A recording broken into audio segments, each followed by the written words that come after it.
అధికారంలోకి వచ్చిన మొదటి సంవత్సరంలోనే 2 విడతలుగా ఏటిగట్లను పటిష్టపరుస్తున్నామని మంత్రి నిమ్మల రామనాయుడు అన్నారు. యలమంచిలి మండలం చించినాడ వద్ద 8,93,00,000 రూపాయల వ్యయంతో వశిష్ఠ గోదావరి కుడి ఏటిగట్టు పటిష్ట పనులకు శంకుస్థాపన చేశారు. గత వైసీపీ పాలనలో గోదావరికి వరదలు వస్తే మంత్రులు వచ్చి చూసి వెళ్లారే తప్ప ఒక్క రూపాయి కూడా కేటాయించలేదని మంత్రి నిమ్మల ఆరోపించారు.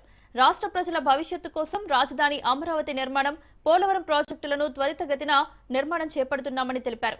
కూటమి పాలనలో చించినాడలో దళితులకు ప్రభుత్వ పట్టాలు ఇప్పించి రహదారులు, విద్యుత్ వంటి మౌలిక సదుపాయాలు కల్పిస్తున్నామని మంత్రి నిమ్మల రామనాయుడు అన్నారు.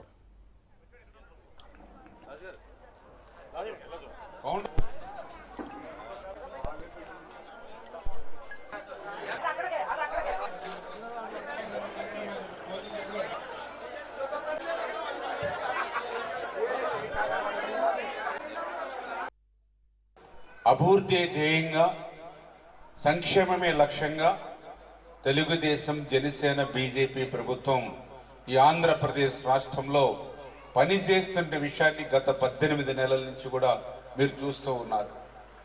అందుకు ఉదాహరణే ఈరోజు చించినాడ గ్రామంలో 9 కోట్ల రూపాయలతోటి ఏటిగట్టు పటిష్ట నిర్మాణానికి శంకుస్థాపన చేసుకోవడం.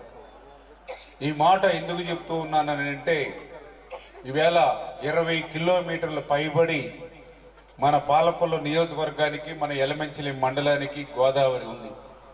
ఎక్కడ ఏ ఏటిగట్టుకి గండి పడినా కూడా అటు ఆచంట, ఇటు పాలకొల్లు, అటు నరసాపురం ఇవన్నీ కూడా అతలాకుతలమైపోయి పెద్ద ఎత్తున ప్రాణ నష్టం, ఆస్తి నష్టం జరిగేటువంటి పరిస్థితి, ప్రమాదం మనందరికీ ఉన్నటువంటి పరిస్థితి. ఆ రోజు 14, 19 నేను మొదటిసారి ఎమ్మెల్యేగా ఉన్నప్పుడు ఆ రోజు 6 కోట్ల రూపాయలతోటి బూరుగుపల్లి గ్రామంలో ప్రమాదభరితంగా ఉంటే ఆ రోజు నేను ఏటిగట్టు గ్రోయిన్స్ పనులు నేను ఆ రోజు చేశాను.